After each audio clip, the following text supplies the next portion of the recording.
金銮殿里，我跪在下手垂着头，大臣们无不议论，这韩将军真是江门虎女，皇上生了那么大的气，她丝毫不带怕的。瞧瞧那周身的气派，不愧是打了300场胜仗的大将军，除了有个神经病爹，这韩将军真是哪都好，当代朝中小辈无人比拟。韩将军，皇上幽怨的声音从上首传出。这么多年，丞相不管前朝事，屡次出入朕的后宫，这也就罢了，一把年纪了，将正在桥上跳舞的蔡贵人推到水中，这也无所谓。前段时间不小心将皇后的汤药换成红花，幸亏及时发现，没造成什么大事，朕也不追究了。韩将军，你告诉朕，朕是哪里做的没让丞相满意？他才穿着肚兜爬朕的床，他不但爬朕的床，还给朕下了药，他不但给朕下了药，还不准朕喊人。那一夜月黑风高，皇上无比后悔自己平日里休息不准人近身伺候，也正因如此，那年过半百的老头穿着红肚兜坐在他的龙榻前，对着浑身冒汗、被塞住嘴一直呻吟的皇上念了一夜的三字经。但凡那天晚上让朕喊人，朕当场就砍了这老东西的头。他气急，一拍龙椅，下方的群臣呼啦啦跪了一片，大喊皇上息怒。当然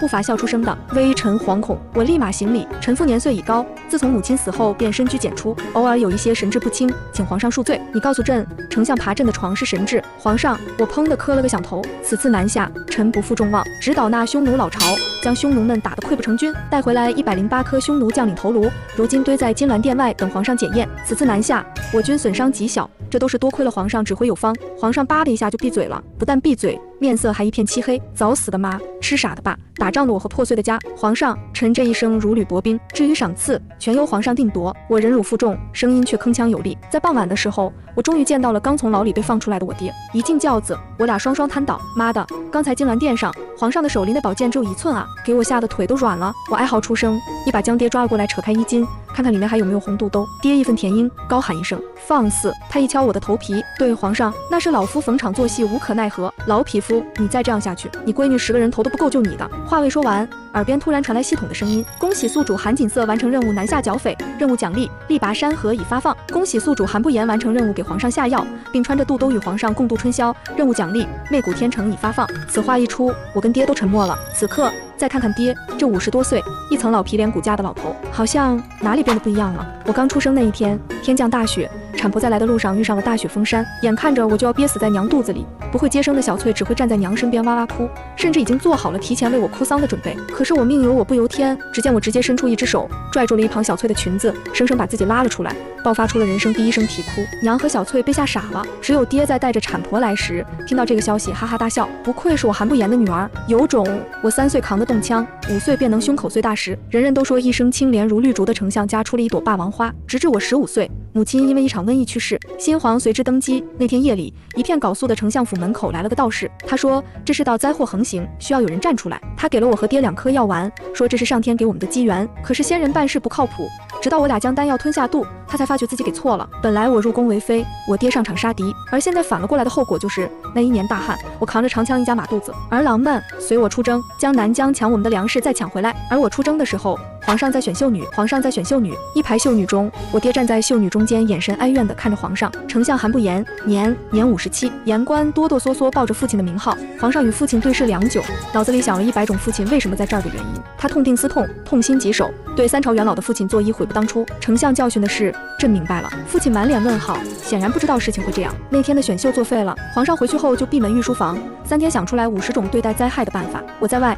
父亲在内，灾害顺利解决。我封了赏，父亲也封了赏，而且皇上对父亲还是大赏特赏。他说多亏丞相以深入局提醒，朕才能幡然醒悟。大旱在前，朕竟然只忙选秀，忘了大事，真是昏庸。朝中群臣赞赏父亲有勇有谋，一旁的父亲听着赞赏只会阿巴阿巴阿巴。从此以后，我主外立志一边完成任务，一边保住爹的头；爹主内立志在完成任务的时候不丢掉小命，纯窝囊的。而受着窝囊气的爹此时正在朝堂之上被皇上训斥。当时皇上年轻不懂事，以为爹这么做一定有他的道理。现在见识了爹的神经病后，他练剑的靶子都是爹的照片。念韩将军南下有为，朕便不追究丞相的错处，不过该罚的也不能少。藏书阁还缺一副牌匾，丞相大人文采绝艳，题字的事就交给丞相了。爹府声称是。与此同时，他的系统突然出声，任务题字表情意，以此让皇上看出宿主的真心，限时1天，请宿主即刻完成。我的心一个咯噔，爹的老脸一个扭曲，低下的身子更低了。下朝之时，皇位上的皇上突然咳嗽一声，眼神古怪地看了看爹，嘟囔道：不知道是不是朕的错觉，朕看丞相也是风韵犹存啊。爹和我一脸尴尬又无语。而第2日，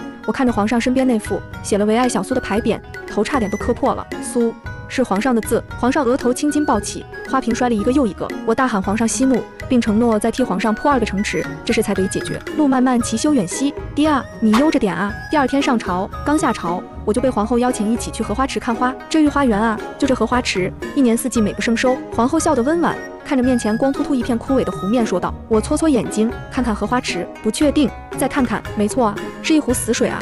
这1月份的湖面，除了有皇后这个戏精的表演，啥都没有了。皇后所言甚是，我严肃道。谁说这荷花不好看？这荷花可太好看了。皇帝的荷花点 JPG。皇后的笑容僵了几秒，半晌后突然转过身来，一把拉住我的手，满脸憋屈地往我手里塞了根那么粗的金钗。波儿老妹，你既然回来了，就管管你那个爹呗。我这从业16年，还从没有遇到过这么棘手的对手，你就别让他为难我们这些后宫女人了，行吗？他突然操着一口东北口音说道。听说自从爹经常进后宫，这群后宫里的妃子变得绝无仅有的团结。这么多年，他们什么阴招损招都见过，但是爹这种招式，他们还真无法招架。爹这一生光明磊落，在接到任务要推蔡贵人进水前1天，还嘱咐了他一句：你好，明天我要推你下水，你多穿点。在接到任务要给皇后送红花时，他将1碗红花送到皇后手中，严肃道：你好，这是红花，你可以喝，也可以不喝，毕竟我的任务只有送来，不包括让你喝下。但是我个人建议，你还是不要喝，毕竟这东西伤身体。皇后一整个大无语事件，有点礼貌，但不多。在某些方面，这些后宫女人挺不容易的。我叹息一声，虽然没办法阻止爹完成任务，但是安慰2句我还是做得到的。刚想开口，脑子里的系统突然开口。我叹息一声，虽然没办法阻止爹完成任务，但是安慰2句我还是做得到的。刚想开口，脑子里的系统突然开口。任务亲吻皇后，并获得她的芳心，使她说服她的兄长与你为伍，限时5天，请宿主即刻完成。我那到了嘴边的话哽住了。你的意思是，我爹勾引皇上要皇上的心，我勾引皇后要皇后家里的势力，你们还是人吗？我看着皇后欲言又止，欲言又止，欲言又止，欲言止不了一点。沉默是今晚的康桥，最终还是对着她娇嫩的脸蛋吧唧一口，接着低着头道：你好，亲一下。皇后愣住了，亲一下简单，但是获得皇后的芳心怎么可能那么简单？所以当系统的声音并没有提示后，我就知道我完了。我壮着胆子抬头，一抬眼便看到皇后泪眼汪汪正看着我。哎，你别哭啊，别哭啊，不就是亲了一口吗？实在不行你再亲回来。呜呜，你跟你爹一样都是个神经病。他痛哭跑开，留下我在原地手足无措。回到家后，爹正在太师椅上葛优瘫，而我坐在另一个太师椅上葛优瘫，空气异常安静。还是我打破了气氛？在吗？还活着吗？爹木讷点头。闯祸了，我也闯祸了。我们对视一眼，我把皇帝搞哭了，真巧，我把皇后搞哭了。最后我俩相视一笑。爹的新任务是与皇帝一起回忆当初，唤起皇帝心里的情谊。可是爹跟皇帝能有什么当初？他57岁，皇上25岁，唯一能记起的当初便是，哎，还记得你小的时候，2个屁股蛋起痱子，多少御医都诊断不好。当时太后着急啊，就跟我家夫人商量对策。你猜怎么着？他们用了个偏方，用童子尿日日给你泡澡，这才把痱子治好。不过那段时间你身上喂那个大那么点的小孩，竟然那么大的骚味，真是让人怀念。皇帝愣住，皇帝震惊，皇帝大受震惊。哎，对对对，还有你小的时候秋季围猎找不到地方拉屎，我就领着你去大树后边拉，拉到一半的时候听你哭把我吓坏了。一到树后，你还记得吗？你的屁股被一只猴子甩了2巴掌，好像是在控诉你随地拉屎，哈哈哈。皇帝震惊了，我了个黄果树瀑布点 JPG。对了对了对了，你还记得你小时候把鸟屎当点心吃吗？你那次丞相。皇帝啪一下捏碎了杯子，哭红了眼。想死吗？爹的任务顺利完成，并获得了媚眼如丝的奖励。我看着爹的大殿，演起了一身鸡皮疙瘩。转头想起我的任务，唉声叹气。我向爹打听皇后与皇上，一听更是发愁。青梅竹马，年少情谊，这么深厚的感情怎么可能被我介入？爹还提了一句，当时皇上对皇后十分宠爱，皇后体质差，每到月圆都会起烧。当时还是太子的皇上寸步不离地照顾皇后，可谓是一段佳话。起烧，我看了看外面圆圆的月亮，问了一句：那现在还寸步不离吗？胡闹，皇上日理万机，怎可还顾及这些小事？要不说爹是个老古董呢。孤独寂寞的女人，明月高悬的夜晚，失去的爱情和关怀，以及徒留一颗悲凉的心。妈的，要不说女人最了解女人呢。如果我这时候去安慰她照顾她，管我是男是女，不得把她迷死。复活吧，你的爱人。我有点想多了。此刻我潜伏在皇后宫里的房顶上，抱着我亲手熬的鸡汤，看着底下那哼哧哼哧活动的白花花的屁股蛋，有些无语。怎么就这妖巧？怎么接一张马，下面就是皇后的榻呢？怎么一打眼就看到皇后和皇上在情情爱爱呢？白天这2口子还哭呢，现在就叫上了。无语，看来捕获皇后芳心的计划还要重新商讨。我蹲在房顶上观看了半天活春宫，不禁有些感叹。虽然这皇上背对着我哼哧哼哧，但还是能看出来这小妖真有劲。虽然皇后平时温婉大方，偶尔冒点东北话，但是这一口一个心肝，叫的也不像起烧的样子啊，没意思，真没意思。我打了个哈欠，又看一眼那屁股，一边盖上马，一边嘟囔一声：白花花的屁股，白花花的月亮啊！等等，我大脑一愣，白花花的屁股，再次揭开瓦一看，确定了，真是白花花的屁股。卧槽，这人不是皇上，听爹讲过。皇上小的时候屁股起红疹，现在还有痕迹。如今这人这么完美光滑且 Q 弹的屁股，并不是皇上那起红斑的屁股。我撞见皇后私通了。说实话，我从来没对自己的性命这么有占有欲。纵横沙场10多年，第一次觉得自己可能要挂了。本想偷偷想瓦盖上，怀里的鸡汤却是倾斜了一截，一滴黄色的鸡汤啪叽一下便滴在了那屁股上，屁股停止了摆动。下雨了，接着继续摆动。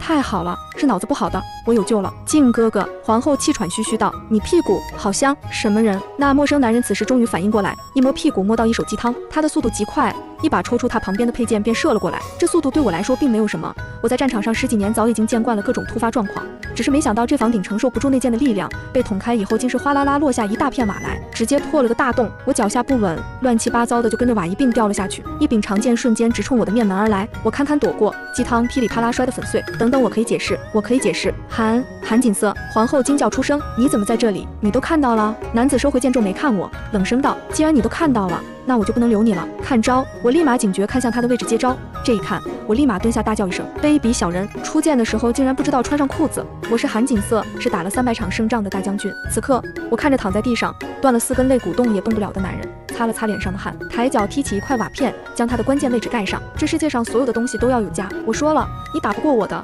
就算你耍卑鄙手段，你也打不过我。您的奖励，力拔山河以生效。系统冰冷的声音传了过来。你要怎么做？皇后也红了眼睛，敌视的看着我。我跟你无冤无仇，你为何要跟我作对？不，我可没跟你作对。我的爱人要误会我了。我只是想，你能说一句爱我，然后再让你的兄长加入我的麾下。听我说完这些，皇后露出一副果然如此的模样。没想到你不仅是个神经病，还做梦。我哥哥堂堂骠骑大将军，怎么可能跟你一介女流为伍？我呸！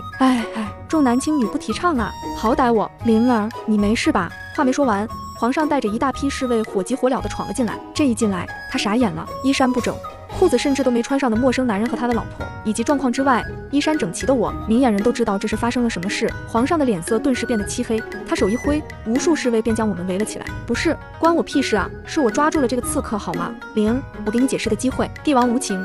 此刻的声音也是冰冷异常。皇后猛然红了眼眶，大颗大颗的泪珠落下。你不信我？这个情况，你让我如何信你？皇上低吼道，也同样是嘶哑了声音。啧。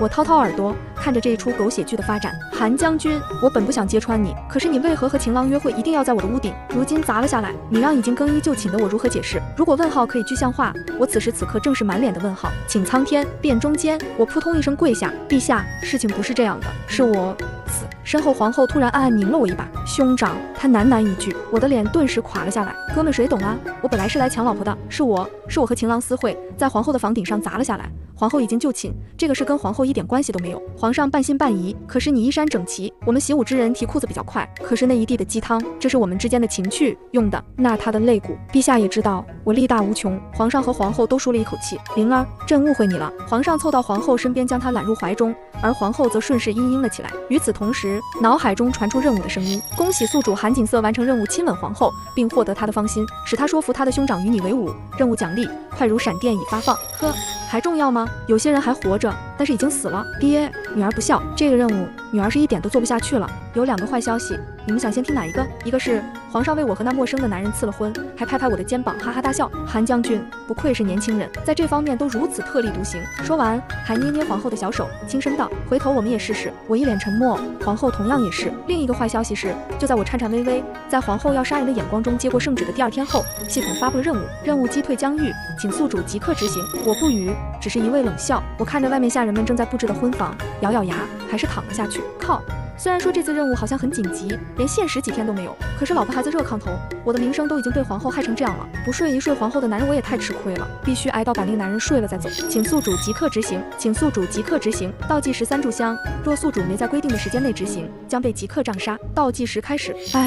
我屁滚尿流的在倒计时中爬了起来，一路飞奔到皇宫，路上还遇到了正摘下一朵牡丹花戴在自己头上，浓妆艳抹的爹，看他那忍辱负重的表情，应当也是接了什么见不得人的任务。我去打仗了。爹眨巴眼看着我的背影，还回家吃饭吗？这次进宫，皇上卸裤都没来得及穿便跑了进来，见我铠甲加身，不由眉角跳了跳。这3更时分不就是打个仗吗？看把将军急的，有事明天再，我要打仗。我怒嚎一声，将皇上吓得抖了3抖。他重新拾起掉在地上的裤子，看了看我的上书，这疆域不是前2天刚打完吗？还打啊！皇上咽口唾沫，对上的是我一脸严肃的表情。还打？啊！我最终还是在倒计时结束前要到了皇上的出征文书。走出御书房后，我听到皇上偷偷嘟囔：这两妇女，一个比一个神经病。呵，想想我来时看到父亲的模样，更神经病的还在后面。你且等着吧，出征那日，爹携着我的未婚夫前来送我。我坐在马上，一低头便能看到爹衣服里面裹着的红肚兜。真的，系统，不要虐待老人啊！你注意安全，早点回来，我等着你回家。我那假模假样的未婚夫轻咳一声，